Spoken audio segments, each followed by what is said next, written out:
Halo adik-adik, selamat pagi semuanya. Ketemu lagi dengan Kak Mei di sini dalam ibadah sekolah minggu hari ini. Oke adik-adik, gimana kabar adik-adik?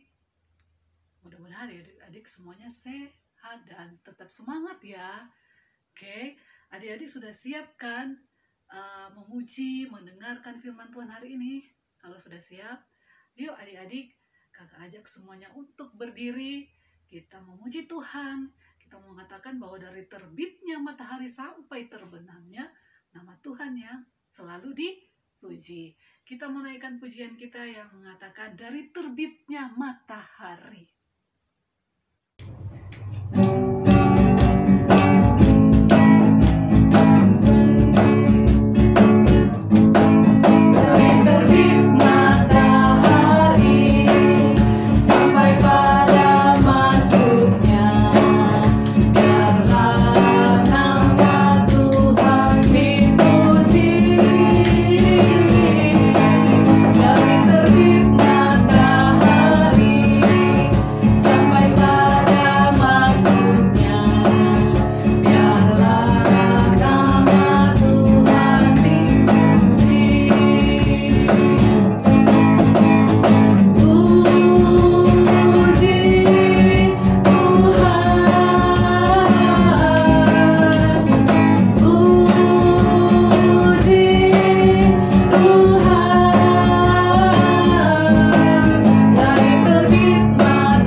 Sebelum kita melanjutkan pujian-pujian kita, mari kita berdoa. Tuhan Yesus yang baik, kami bersyukur Tuhan atas penyertaan Tuhan dalam kehidupan kami. Terima kasih Tuhan atas nafas kehidupan yang Tuhan berikan bagi kami sampai saat ini. Dan saat ini ya Tuhan, kami akan memulai ibadah sekolah minggu kami. Kiranya Engkau akan bersama dengan kami, Engkau menyertai kami, Engkau memberkati ibadah sekolah minggu kami dari awal sampai akhirnya. Kami hanya menyerahkan semuanya hanya ke dalam tangan kuasa-Mu. Di dalam nama Tuhan kami Yesus Kristus kami berdoa. Amin. Nah adik-adik, tema ibadah kita hari ini adalah berharap pada Allah yang hidup. Nah adik-adik, kita percaya bahwa Allah kita luar biasa, Allah kita maha kuasa. Dan bersama Yesus kita bisa melakukan perkara yang besar. Untuk itu adik-adik, mari kita menyanyikan lagu dengan mengatakan bersama Yesus lakukan perkara besar.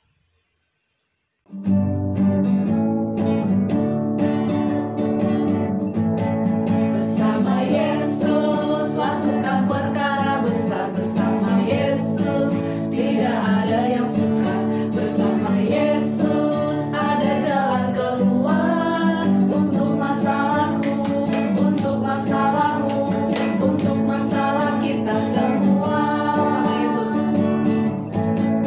bersama Yesus.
Halo adik-adik, apa kabar semua? Semoga dalam keadaan baik ya.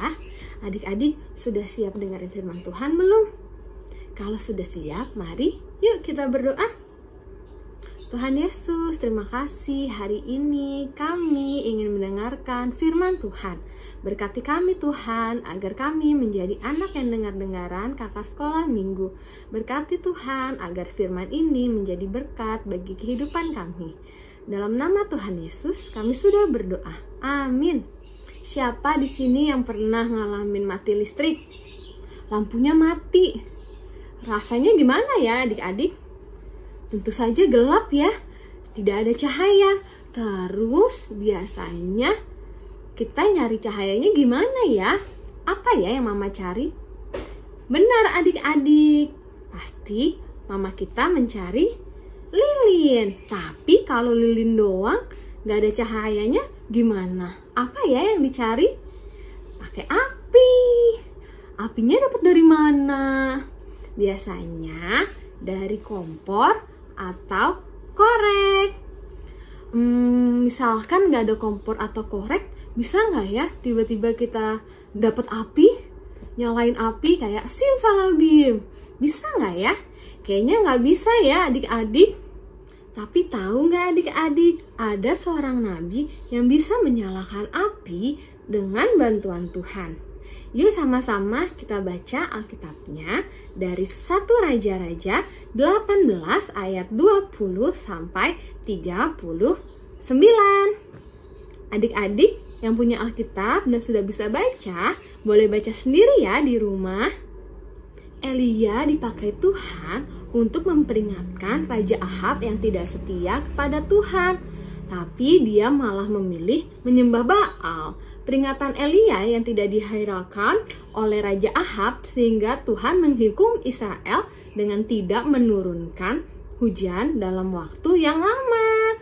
Sehingga terjadilah bencana kelaparan. Dalam bencana kelaparan itu, Tuhan memelihara Elia dan bahkan menunjukkan kasih kepada janda di Safrat beserta dengan anaknya. Tapi atas dasar kasih Tuhan kepada Israel, Tuhan hendak kembali menurunkan hujan dan mengutus Elia untuk menyampaikan hal tersebut kepada Ahab dengan harapan bahwa Ahab dan seluruh umat Israel akan bertobat. Nah, bukannya senang mendengar kabar baik dan bertobat kembali kepada Allah, Ahab malah menuduh Elia lah yang menyelakakan Israel. Ahab menolak bertobat, menolak peringatan dari Tuhan. Elia lalu menantang Ahab untuk menunjukkan siapa Allah yang hidup dan benar-benar berkuasa. Elia lalu menyuruh Ahab untuk mengumpulkan 450 Nabi Baal untuk melawan Elia seorang diri. Dan menyuruh orang-orang Israel untuk turut menyaksikan peristiwa tersebut. 450 adik-adik melawan Elia seorang. Elia ingin memperlihatkan siapakah Allah yang berkuasa melalui adu menyalakan api tanpa menyulutnya secara manual untuk kobar bakaran lembu di atas mezbah. Pertama-tama, nabi-nabi Baal itu diberi kesempatan, lalu memanggil Allah mereka untuk mendatangkan api di atas mezbah. Namun dari pagi hingga tengah hari, tidak ada satupun yang terjadi. Mereka bahkan memanggil Baal lebih keras lagi, sampai menyakiti dan melukai diri mereka sendiri. Namun, sampai hingga petang, api itu pun tidak kunjung datang. Sekarang gantian giliran Elia untuk mendatangkan api. Elia lalu mendirikan mezbah korban, menyusun kayu api, dan bahkan membuat parit di sekelilingnya agar lebih susah. Kemudian Elia menyuruh orang-orang menuangkan air berapa kali di atas kolam bakaran, ke atas kayu api dan mezbah, sampai air memenuhi parit yang telah dibuatnya. Lalu ia pun menunjukkan kuasa bahwa Allah bisa melakukannya. Lalu Elia berdoa kepada Tuhan supaya Tuhan menunjukkan kepada orang Israel siapakah Allah yang hidup dan berkuasa, supaya hati umat Israel dapat tobat kembali kepada Tuhan. Dan mukjizat itu pun terjadi. turunlah api Tuhan menyambar habis korban bakaran, kayu api, batu-batu dan tanah, bahkan air di sekeliling parit itu pun habis dijilat oleh api. Ketika itu, rakyat pun mendengar kejadian itu dan sujudlah menyembah mereka sambil berkata, Tuhan, dialah Allah. Nah, adik-adik, Tuhan itu menginginkan umatnya untuk hidup dalam kesetiaan.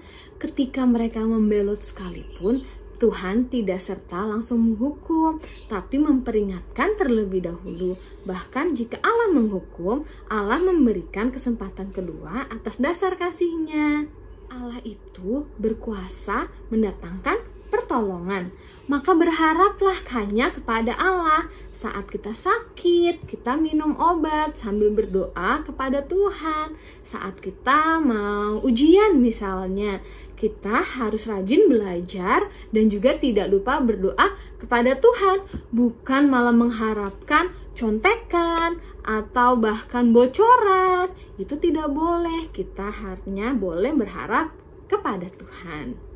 Nah, firman Tuhan hari ini sudah selesai. Semoga adik-adik selalu berharap kepada Tuhan. Dadah adik-adik. Nah, adik-adik sudah dengar firman Tuhan kan? Ya, mengajarkan kita agar supaya kita terus berharap hanya kepada Tuhan. Nah, adik-adik saatnya kita akan memberikan persembahan. Dan persembahan adik-adik boleh adik-adik titip sama papa dan mama. Oke? Nah, adik-adik, kita tahu bahwa jika kita beserta dengan Tuhan, maka kita tidak akan takut, kita merasa aman, kita merasa bahwa Tuhan selalu melindungi kita. Oke, mari kita menaikkan pujian kita yang mengatakan, jika Tuhan besertaku.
Adik-adik, ibadah sekolah minggu kita hari ini sudah selesai.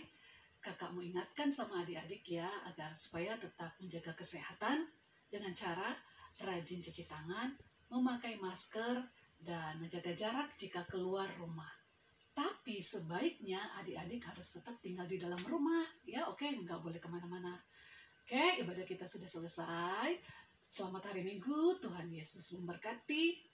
Sampai ketemu minggu depan. Bye-bye.